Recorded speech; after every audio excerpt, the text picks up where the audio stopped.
C'est pourquoi Abraham s'est moqué de la prophétie. Parce qu'il a eu l'impression que Dieu était désormais un menteur. Quelqu'un qui dit et puis il ne fait pas. Mais avant de faire, Dieu lui dit monte. Et puis, voici le pacte. Le pacte, c'est que quand tu descends, tu dois couper le prépuce. Le sang de tous les mâles doivent couler. Et je ferai de toi.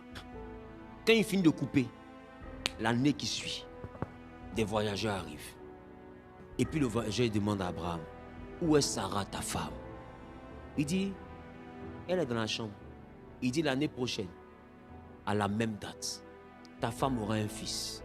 La Bible, Sarah rit en son cœur. Il dit, mais Sarah, pourquoi tu ris? Ce que je dis là, c'est certain. Pourquoi Dieu donne la date? Parce que le sang d'Abraham est versé. Pas de pacte, pas de transfert. Qui compose le chant, tu le dis? Même Jephthé. Vous lisez Jephthé. Sa mère était une prostituée. Ses frères l'ont chassé. Il est parti. Et Jephthé, le Galadite, qui le connaît? Mais pour aller en guerre, pas de pacte, pas de transfert, pas de victoire.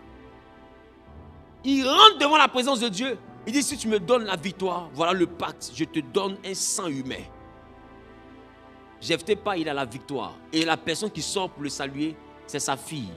Plus tard, Jephthé sacrifie sa fille et Dieu agrée le sacrifice. Parce que pas de pacte, pas de victoire.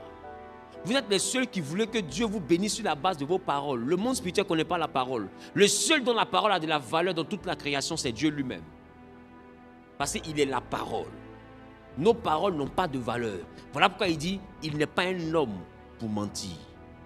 Parce que ça veut dire que l'homme ment. Et quand quelqu'un ment, il y a une chose à laquelle il ne faut jamais croire, c'est sa parole. Donc en réalité, Dieu n'a que faire de nos paroles. C'est ce que ça signifie.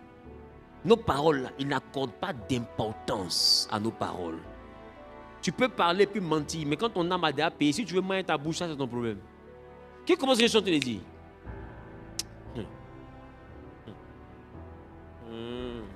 Dis avec moi, pas de pacte, pas de transfert. Et pour ceux qui veulent lire, c'est Genèse chapitre 17, mais j'ai pris que le verset 7. D'accord, Dieu lui-même agit par pacte. Et le verset 7 du chapitre 17, ça parle de l'histoire d'Abraham de laquelle je vous parle. Où Dieu plus tard va demander à ce qu'il puisse faire la circoncision, etc.